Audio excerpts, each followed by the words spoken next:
최순실 씨가 구치소에 구속된 지 벌써 1년이 지났습니다. 그 사이 국정농단 재판은 숨 쉴 틈 없이 진행돼 왔는데요. 오늘 재판장에서 최순실 씨는 처음 봅니다 라는 말을 3번 전했습니다. 도대체 무엇을 처음 보았기에 3번이나 같은 말을 반복했을까요? 자, 최순실의 발목을 잡은 국정농단 사태의 3가지. 첫 번째, 조카 장시호 씨. 두 번째, 최순실 씨의 것으로 알려져 있는 태블릿 PC. 그리고 5만 원 뭉치. 이 3가지였습니다. 먼저 이 태블릿 PC에 대해서 살펴보도록 하겠습니다. 이유정 기자. 예. 자, 그러니까 법원의 태블릿 PC가 처음으로 공개가 됐는데 어떤 내용으로 왜 공개가 된 겁니까? 저 태블릿 PC 하면 사실 국정농단 사건의 출발점 아닙니까? 네, 그렇습니다. 그래서 오늘 법정에서 최순실 씨한테 이것에 관련해서 당신의 것이 아니냐 이런 얘기를 하면서 그 태블릿 PC를 공개를 했습니다. 물론 이 내용을 켜서 내용물이 뭐가 들어있고 어떻게 진행되는지 이런 것들을 점검한 것은 아니고요. 네. 일단 내용물 태블릿 PC 이 외관상을 보고 당신의 것이 아니냐 이런 것을 얘기를 법정에서 오늘 진행이 이루어졌습니다. 네, 이 태블릿 PC가 논란이 된 건요. 재판에서뿐만 아닙니다. 국정감사장에서도 앞서서 논란이 이미 됐습니다. 그 태블릿 PC 그거 원본 좀 제출해 주시기 바랍니다. 도대체 어떻게 생겼는지 한 번도 본 적도 없고요. 이것이 최순실 씨 거라고 검찰이 판단한 이유는 정호성과 최순실 사이에 휴대폰 문자에서 지금 보내드립니다라고 하는 게 있고 다시 받았다라고 하는 문자가 있는데 그 사이에 이 태블릿 PC를 통해서 문서가 그 이메일로 넘어갑니다. 그런 것으로 봤을 때 이게 최순실 씨가 사용한 것이 아니냐. 이동 경로나 이런 것들하고 일치하는 부분도 있고. 자, 국정감사장에서 있었던 저 논란이 똑같이 오늘 법정에서도 또 있었습니다. 그러니까 검찰과 이경재 변호사 사이에서 아니 그 검찰한테 왜 그거를 안 보여주려고 그러냐. 검찰에서는 이제 보여줬지 않느냐. 근데 이거 외부에 노출되면 안 된다. 그거 가지고 지금 논란이 있었어요. 그 이유가 뭡니까 도대체? 그러니까 검찰은 이런 얘기, 약간 뭐 기싸움적인 성격도 좀 있는 것 같은데. 네. 그러니까 검찰의 얘기 이런 얘기입니다. 이 태블릿 PC가 이 촬영이 되면 이걸 이제 언론에 공개되는데 누가 봐서 굉장히 괜한 불필요한 시비거리를 만들 수도 있다. 어떤 부분의 시비거리고요? 그건 모르죠. 검찰의 주장이니까요. 네. 진짜 그런 주장이에요? 네. 그러니까 이게 만약에 외부에 이제 유출이 되면 예를 들면 빨간색 태블릿 PC면 외부에서 최순실 씨 평소에 쓰는 거 내가 봤을 때 파란색인데 아하. 빨간색을 가져왔으니까 검찰은 거짓말한다 뭐 이런 얘기들 뭐 그런 것들이 좀 놔둘 걸 좀 걱정이 돼서 검찰은 이제 사진 찍지 못하게 하는 거고 그러니까 이경재 변호사님 이거죠. 아니 그 안에 내용이 뭐가 있느냐도 아니고 그냥 이렇게 생긴 거 외관인데 네. 이 외관이 밖으로 나오는 게 뭐가 문제냐라는 게 이제 이경재 변호사 얘기입니다. 네. 근데 단적으로요 이런 생각은 들어요. 그러니까 검찰과 변호인들이 지금 태블릿 PC를 보는 시각 자체가 달라요. 그러니까 이경재 변호사 즉 최순실 씨 지금 뭐냐면 모든 것이 저 태블릿 PC로 시작됐기 때문에 태블릿 PC가 만약에 내 것이 아니고 뭔가 조작된 것을 밝혀지면 모든 증거가 차차차차 무너져서 나는 무죄고 이것은 정치 공작으로 사건으로 끝낼 수가 있어라고 생각하는 것 같고요. 검찰은 그게 아니라 태블릿 PC는 최순실 씨가 맞고 설사 그게 아니라고 하더라도 다른 증거가 많기 때문에 이걸 버려도 공소유지하고 유죄를 받는 데는 별 문제가 없다. 이렇게 생각하는 것 같습니다. 태블릿 PC의 중요도에 대한 양쪽 시각이 판이하게 다른 거죠. 네. 자, 국정농단 재판 내내 최순실 씨의 발목을 잡았던 사람이 있죠. 바로 조카 장시호 씨입니다. 근데 어제 장시호 씨에 대해서 검찰이 구형을 했습니다. 자, 어제 모습 잠깐 보겠습니다. 구형량 나왔는데 한번 말씀해 주시겠어요? 탭이나 이런 거에 대해서는 전혀 모르시는 건가요? 알려줬어요. 구형에 대해서 신경좀 구형 한마디만 해주세요. 장시호 씨가 어제 법정에서 최후 진술을 하면서 눈물을 펑펑 쏟았다 그러는데 뭐 이유가 뭐였습니까? 네, 바로 변호인이 최후에 이런 얘기를 했습니다. 바로 아들 얘기를 한 건데요. 네. 장시호 씨가 이런 얘기를 하더라. 10살 된 아들이 자기 때문에 친구와 싸웠다. 너희 엄마 감옥 갔다 왔다면서 라는 말을 했고 그래서 이 아들이 화가 나서 물을 뿌렸다라고 하더라. 그래서 자식이 자기 때문에 낙인 찍힌 것 같아서 맨날 울었다라면서 아들 얘기를 했고요. 이뿐만이 아니고 또 이런 얘기도 했습니다. 가족까지 팔아먹었다.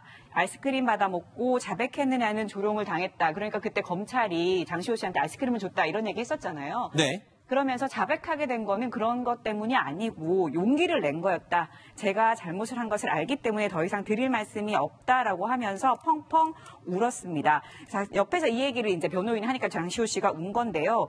이런 얘기를 했다고 합니다. 국정농단이라고 불리는 이 사건은 상식보다 탐욕이 더 커서 그렇게 된 거고 자신도 어깨에 힘이 들어가서 이런 일이 생길 것 같다. 제가 잘못한 걸 알기 때문에 드릴 말씀이 없다. 이렇게 얘기를 했다고 합니다. 네. 스스로도 뿌린 대로 거둔다는 것을 뉘우친 그런 이야기가 아닐까 싶은 생각이 들기도 하는데 소속소 국장님. 네. 지금 또 최순실 씨의 발목을 잡은 마지막 세 번째가 5만 원권 돈다발입니다. 그 돈 어떤 돈을 지금 말하는 거죠? 이게 이제 지난해 그 9월 달 일인데요. 네. 그 9월 1일 날 최순실 씨가 정유라 씨 이름으로 해가지고 삼성동에 아파트를 계약을 해요. 네. 그래서 9월 3일 날 독일로 이제 최순실 씨가 출국을 하지 않습니까? 출국하기 전에 잠깐 살았던 곳인데 그 당시 계약을 할 때 이 부동산 업자한테 1억 5천만 원 보증금에 월세 이제 750만 원짜리 집인데 이것을 그 현금으로 다 지불을 했다라는 거죠, 그 당시에. 네. 그래서 그 당시에도 계약을 할 때 아니 이상하다 뭐 사모님 왜 불편하게 현금으로 하십니까? 그냥 계좌이체 해주시면 되는데 그랬더니 네. 최순실 씨가 오히려 아니 요즘 세상에 누가 계좌이체 하냐 현금으로 그냥 드리겠다 했는데 요즘 세상에 다 계좌이체 하지 않나요? 그러니까 거꾸로 이제 그걸 알고 있어요. 네. 그래서 검찰이 이제 수사를 하면서 확인해 보니까 계약 당일 9월 1일 날 최순실 씨 계좌에서 현금이 빠져나간 흔적을 발견을 못한 거예요. 아, 돈을 인출한 적이 없는데 그 많은 현금을 가져와서 현찰로 계산했다. 그렇습니다. 그렇다면 현금 1억 5천 그리고 월세까지 냈다고 하면 한 1억 한 5천 7백 정도 되는 이 금액이 어디서 나왔느냐. 바로 결국 국정원이 상납한 그 돈 아니냐 이렇게 의심하는 그렇습니다. 거죠? 지금 검찰은 그렇게 의심을 하고 있는 겁니다. 알겠습니다. 자, 세상에 누가 요즘 계좌이체를 하느냐라고 발끈했던 최순실 씨. 지난 1월 달에요. 이 헌법재판소 변론에서는 어떻게 돈을 가지고 내가 해외로 나갈 수 있겠느냐라고 항변까지 했었습니다. 그때 당시의 목소리 직접 들어보실까요? 어떻게 이 독일에서 8조라는 거를 돈을 갖고 갈 수 있으며 수십 개의 그 무슨 페이퍼 컴퍼니를 갖고 있다는 그런 사람들을 정말 잡아서 엄벌에 처해야 됩니다. 그리고 대한민국이나 어디서 제가 살 수 있을 지경이 아닙니다. 저는 사람 목숨이나 죽은 목숨이나 똑같습니다, 지금. 너무 억울해서 대통령께서는 절대 그렇게 남의 이득이나 제 개인 이득을 챙겨서 그렇게 뭘 해고해 주는 분도 아니고 저도 그렇게 생각해 본 적이 없습니다. 정말 오랜만에 최순실 씨의 목소리를 다시 방송에서 들어봤습니다. 자, 최순실 씨의 발목을 붙잡은 이 세 가지의 키워드가 향후 최순실 씨의 재판에 어떤 영향을 미칠지 조금 더 두고 봐야 될 것 같습니다. 국정농단 사태의 최정점에는 또 한 사람이 있죠. 박근혜 전 대통령이 있습니다. 그런데 요즘 박근혜 전 대통령의 변호인단의 움직임이 조금 심상치가 않습니다. 먼저 이 박근혜 전 대통령의 변호인단이 제각기 이 세 그룹으로 갈라진 것 같습니다. 일단 유영하 변호사는 전혀 나타나질 않고 있고요. 그리고 국선 변호인단 선임됐습니다. 그리고 도태우 변호사가 지금 MH그룹이라고 해서 지금 말하자면 박근혜 전 대통령을 옹호하는 인권 문제를 제기한 그 그룹이죠. 그 그렇죠. 단체인데 지난번에, 예. 그쪽에 토론회에 직접 참석을 했어요. 그렇다면 MH그룹과의 연결고리가 결국엔 도태우 변호사였던 겁니까?